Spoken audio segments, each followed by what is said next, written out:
নমস্কাৰ বন্ধু বান্ধৱীসকল, জিকেবাই নলেজলৈ আপোনাক স্বাগতম জনাইছোঁ। আজিৰ কাৰণে অসম বুৰঞ্জীৰ কেইবাটা প্ৰশ্ন উত্তৰ লৈ আহিছোঁ আপোনালোকৰ কাৰণে।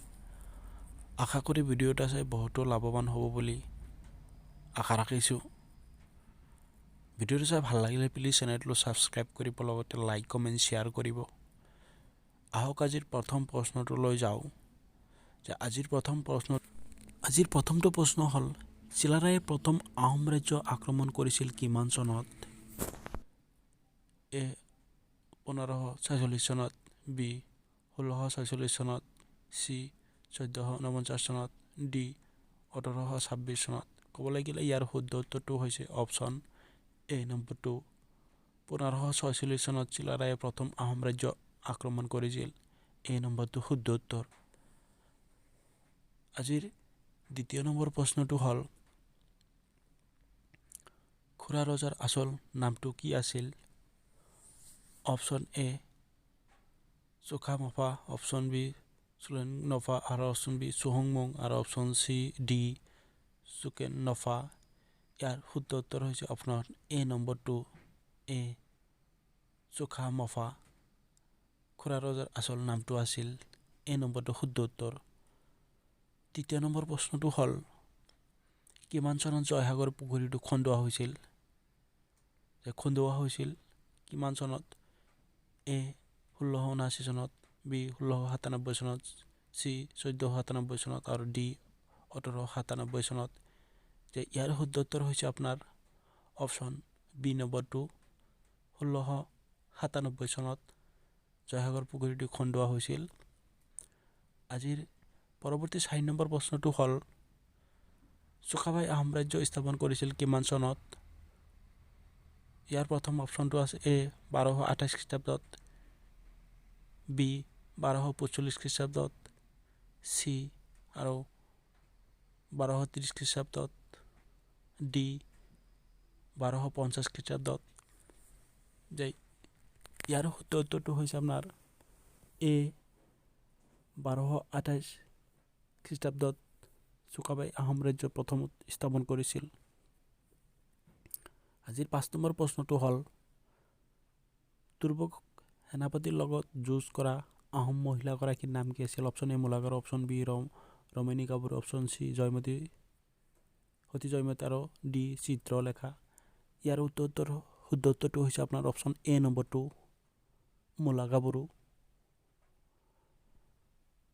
আহোম মহিলাগৰাকীৰ নাম আছিল। এই নম্বৰটো শুদ্ধ উত্তৰ।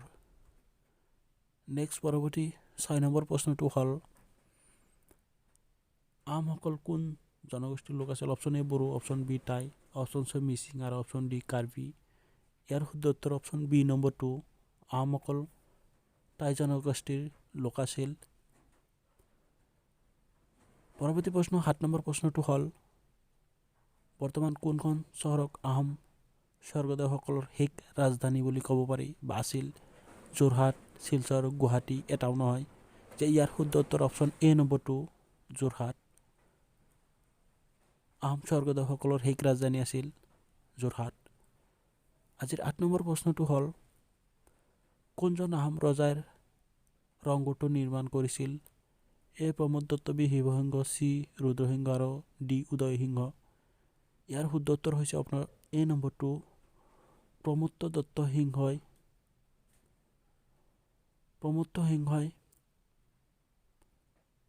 নিৰ্মাণ কৰিছিল। আজিৰ 9 নম্বৰ প্ৰশ্নটো হ'ল, জীউৰাম দুলীয়া বৰুৱাক ফাঁচি দিয়া হৈছিল কিমান চনত? ইয়াৰ শুদ্ধ উত্তৰটো হৈছে আপোনাৰ অপশ্যন এ নম্বৰ, 1830 চনত জীউৰাম দুলীয়া বৰুৱাক ফাঁচি দিয়া হৈছিল। আজিৰ 10 নম্বৰ প্ৰশ্নটো হ'ল, পিয়লি ফুকনক ফাঁচি দিয়া হৈছিল কিমান চনত? এ 1855 চনত, বি 1830 চনত, চি 1826 চনত আৰু ডি 1942 চনত। ইয়াৰ শুদ্ধ উত্তৰ হৈছে আপোনাৰ এ 1855 চনত পিয়লি ফুকনক ফাঁচি দিয়া হৈছিল। 1855 চনত। এই নম্বৰটো শুদ্ধ উত্তৰ। আজিৰ 11 নম্বৰ প্ৰশ্নটো হ'ল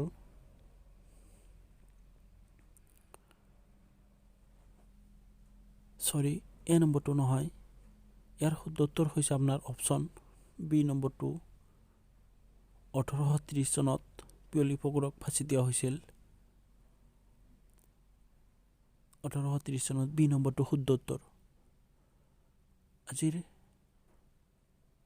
11 নম্বৰ প্ৰশ্নটো হ'ল মণিৰাম দেৱানক ফাঁচি দিয়া হৈছিল কিমান চনত? এ 1858, বি 1830, চি 1835 আৰু ডি 1826 চনত। যে ইয়াৰ শুদ্ধ উত্তৰ হৈছে আপোনাৰ অপশ্যন এ নম্বৰটো। 1858 চনত মণিৰাম দেৱানক ফাঁচি দিয়া হৈছিল।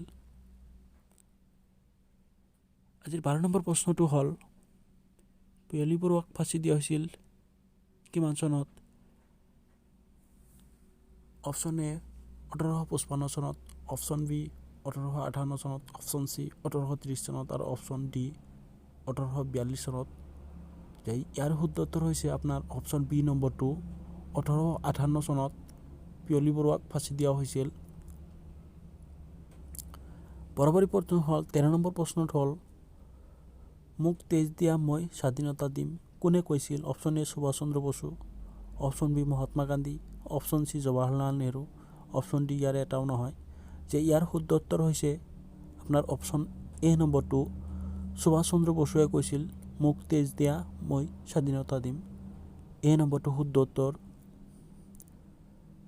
আজিৰ শেষৰটো প্ৰশ্ন হ'ল তলাতল ঘৰটো নিৰ্মাণ কৰা ৰজাজনৰ নাম কি আছিলে? ৰুদ্ৰসিংহ, বি ৰাজেশ্বৰ সিংহ, চি শিৱসিংহ আৰু ডি চক্ৰদেৱ সিংহ।